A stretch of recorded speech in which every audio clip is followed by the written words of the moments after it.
monté. Enfin, c'est la fierté de se dire, voilà, moi, c'est ça qui me plaît, c'est la fierté.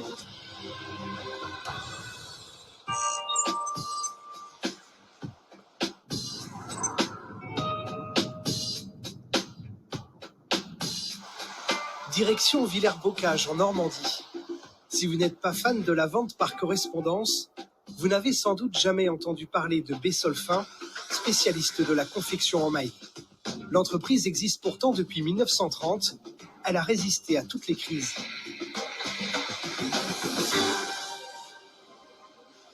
Bonjour, merci de votre accueil. J'imagine ici les gens dans la commune sont attachés à cette usine. C'est une usine en fait qui a une histoire. Hein. C'est vrai que ça a été un des plus gros employeurs de la ville.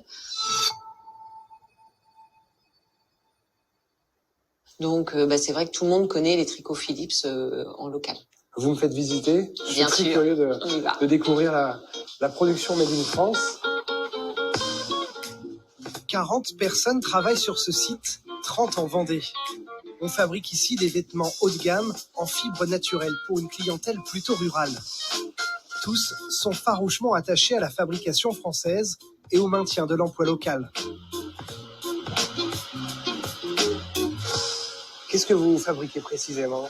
Alors on fabrique des pulls, ça reste très manuel de fabriquer des pulls, hein, notamment le remaillage qui est un de nos savoir-faire ici à Villers-Bocage. Donc là, Sabrina est en train de monter des cols sur la remailleuse. C'est très très délicat, quoi. Ouais, je vais vous montrer. Hop, un col. Donc ça c'est un col, ça. Voilà, ça c'est un col avant qu'il soit monté. Voilà, et donc on va venir l'enfiler en fait maille à maille sur la remailleuse. Et ensuite, on vient prendre le pull en sandwich dans le col, on rabat le dessus et on fait la couture. En fait, aujourd'hui, en confection, ça reste très manuel. Vous travaillez ici depuis combien de temps ? Alors moi, ça fait 1 an et demi que je suis ici. Qu'est-ce qui vous plaît au quotidien ici ? C'est vraiment le fait de participer au montage du produit complet. C'est de voir le produit fini en fait à la fin et de se dire waouh, c'est nous qui l'avons fait. Enfin, c'est la fierté de se dire voilà, moi c'est ça qui me plaît, c'est la fierté. Vous auriez imaginé un jour travailler dans une usine alors qu'il y a 10 ans on parlait encore énormément de délocalisation ? Non, franchement non. J'aurais pas pensé et c'est bien qu'il reste encore des entreprises ici en France.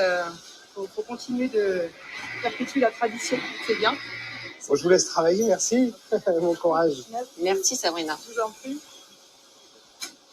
Il y a combien d'étapes différentes dans la fabrication d'un pull ? Ça dépend des articles. Hein. C'est vrai que sur un article assez simple, il y a le rasage, la cuvette, le remaillage du col, les points d'arrêt, la finition, le visitage, le repassage. Donc il y a quand même une dizaine d'étapes.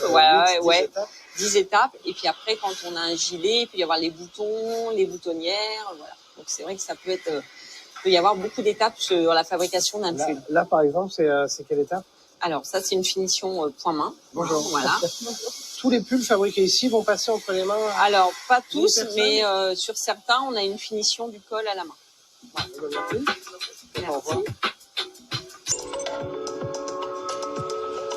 Retour à Villers-Bocage. En 50 ans, l'usine n'a pas vraiment changé. L'atmosphère est toujours la même. Donc ça, c'est des machines qui datent des années 60, des Bentley Cotton. On a l'impression de faire un bond dans le temps. Moi, quand je suis arrivée, elles étaient encore commandées avec des cartes perforées. Et aujourd'hui, il y en a surtout une qui tourne, c'est celle-là. Et donc, on fabrique 16 pulls en même temps. La vente par correspondance fait depuis 1974 la force de l'entreprise et c'est une démarche assumée par le nouveau directeur. À l'heure d'Internet où tout est dématérialisé, vous imprimez encore ce catalogue. Pourquoi ? Pourquoi ? Parce qu'en fait, c'est un souhait de nos clients. Nos clients adorent vouloir encore voir le produit, toucher le produit. Alors c'est vrai qu'on a une clientèle qui est un peu plus senior et qui a vraiment un comportement d'achat qui est lié au catalogue. Qu'est-ce que ça représente, la vente par catalogue encore aujourd'hui en 2022 ? En 2022, notre catalogue, nous, c'est 50% de notre chiffre d'affaires. Il y a encore des grands acteurs qui sont sur ce marché de la vente par correspondance. Bon, alors là, en regardant un petit peu sur votre marque fabriquée 100% en France, un pull là, il faut compter 115 €. On est aujourd'hui plutôt sur le milieu haut de gamme. L'avantage que nous avons effectivement pour un produit vendu, fabriqué en France, c'est que on le vend directement à notre consommateur. C'est-à-dire qu'on n'a pas de distributeur, on n'a pas d'intermédiaire, ce qui nous permet effectivement de limiter la marge du distributeur et de pouvoir vendre directement au consommateur. Donc si on voulait vendre un produit à 100 € dans notre catalogue via un distributeur, il serait à 250 € sur le marché. Donc on peut dire que pour un produit français, on est relativement accessible en termes de prix. Est-ce que c'est plus cher d'acheter français? C'est plus cher d'acheter français, bien évidemment, parce que déjà, on s'attache à avoir des matières qui sont plus chères peut-être que ce qu'on trouve à l'étranger. Et puis, bien évidemment, la main-d'œuvre française est plus chère. Depuis votre achat en 2018, vous avez été tenté de délocaliser? Pas du tout. Pas du tout, parce que nos clients sont attachés à cette marque justement parce qu'elle est fabriquée en France. Et si on délocalisait, on allait peut-être vendre moins cher, mais perdre vraiment les valeurs et les racines que nos clients cherchent dans cette marque. Après des années de crise, la filière textile est aujourd'hui en plein développement. Dans toutes les entreprises, on manque de personnel qualifié et de nombreux postes sont à pourvoir. Comment vous avez atterri dans cette usine? Alors j'avais une entreprise auparavant qui a été fragilisée par la crise du Covid et donc j'ai fait une halte ici. Qu'est-ce que vous faisiez auparavant? Moi j'étais maroquinier. Donc je travaillais dans le cuir et des matières lourdes. Là, la maille, ça change totalement. C'est complètement différent. Ouais. Vous avez dû apprendre de nouveaux gestes? Ah oui, expliquez-moi. Ouais, c'est un apprentissage.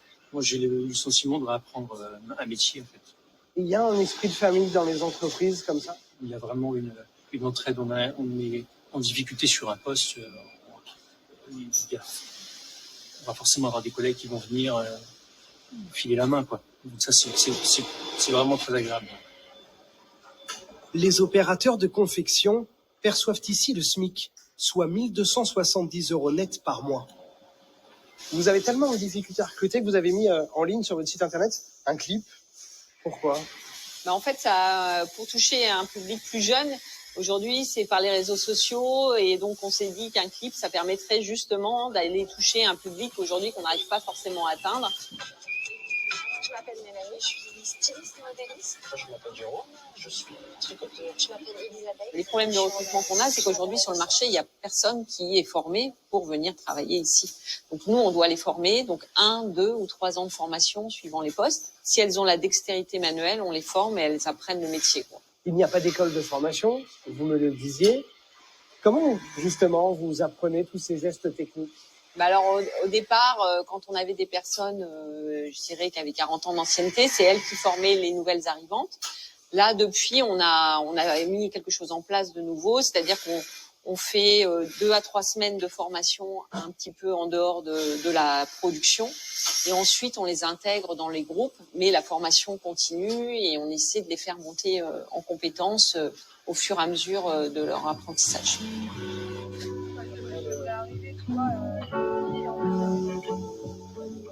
Les délocalisations de ces dernières décennies n'ont pas touché que la filière textile.